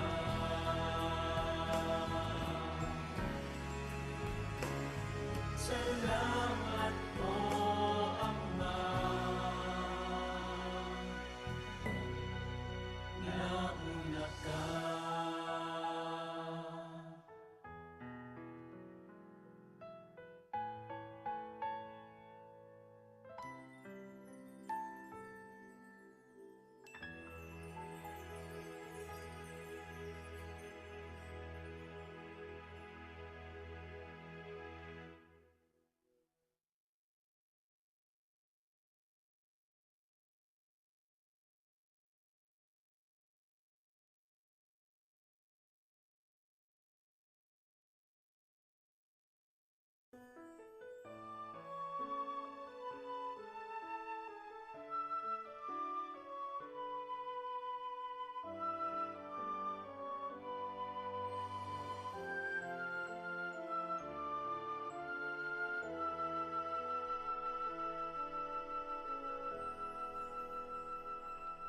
Minsan pa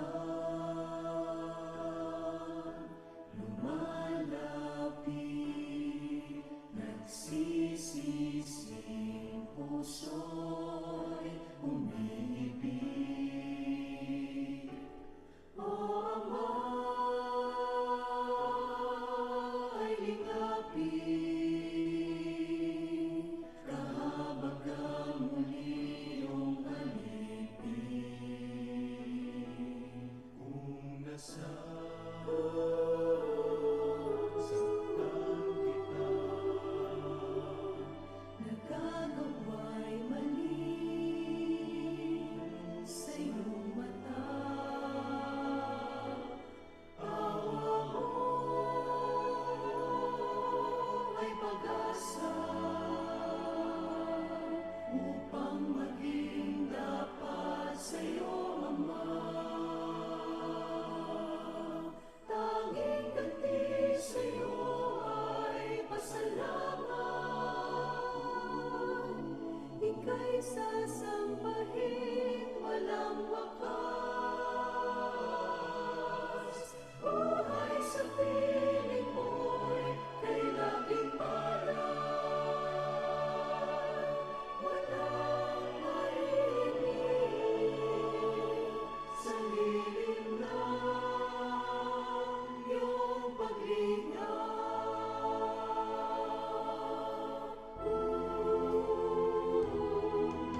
sa gitna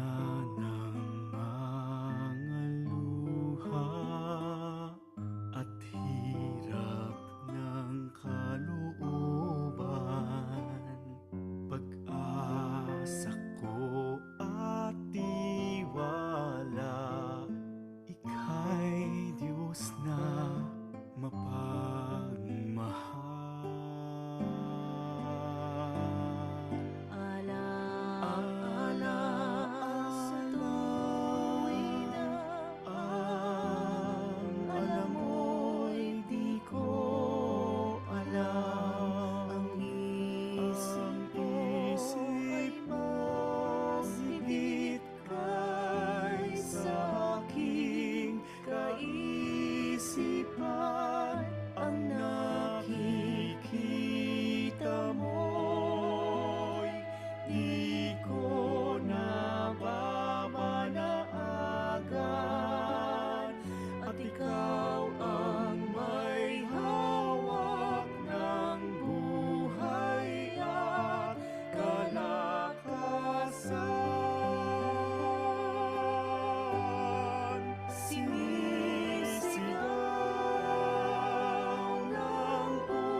Brothers, sisters, and fellow men, the scriptures has prophesied perilous times ahead. It has warned us about the evil that will beset humanity in the last days, where people will turn against each other because of greed and the insatiable hunger for power and world domination, and about horrifying plagues and famines that will take the lives of millions worldwide. We are now starting to witness these signs one by one. Unrest and turmoil all around. The unmistakable stench of evil can be felt everywhere. And people are starting to look for answers and are not finding one. It is time to come together as one and humble ourselves before the Lord of hosts. Let us kneel down and lift our supplications to Him that has the power to save us against the rulers of the darkness of this world and the spiritual wickedness in high places. Let us call upon God Almighty for the sake of our children and our children's children, and for every inhabitant of this world who seeks hope and salvation, that we may find peace in our hearts and hope in the great beyond. Despite the predicament that humanity is now facing, brothers and sisters and fellow men, let us prepare our hearts in prayer.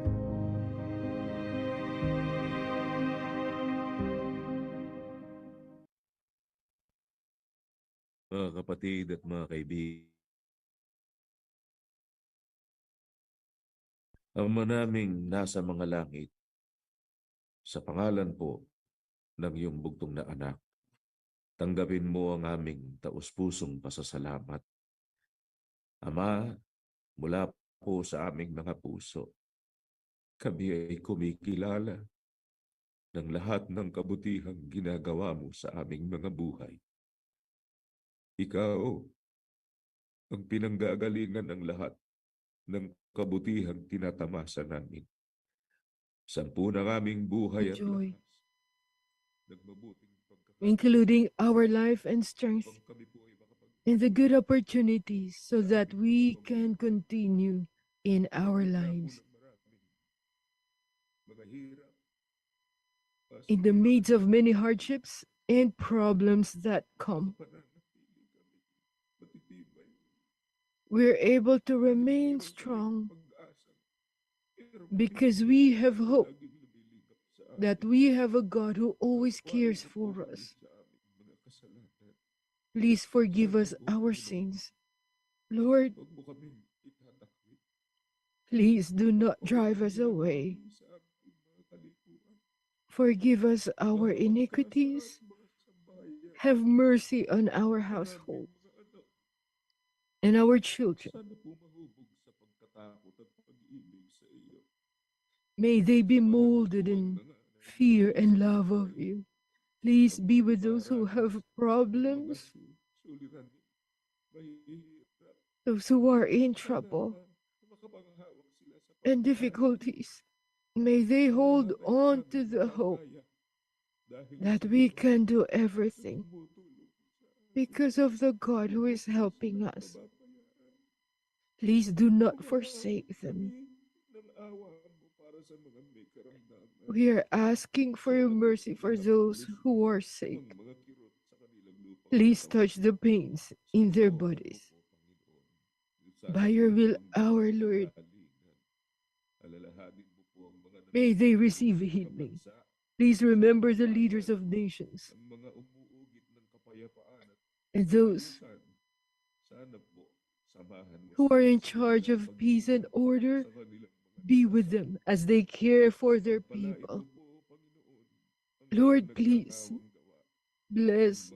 those who do good to fellow men, our brethren and fellow men who are always there to help with the needs of the needy.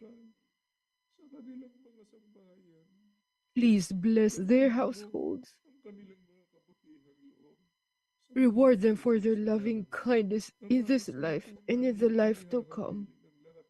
Father, we're entrusting to you all our ways. Guide us until we are able to do the reason you created us. And in the end, may we find a happy end with you. Thank you very much for listening to our prayers. In the name of our Savior Christ Jesus. Amen.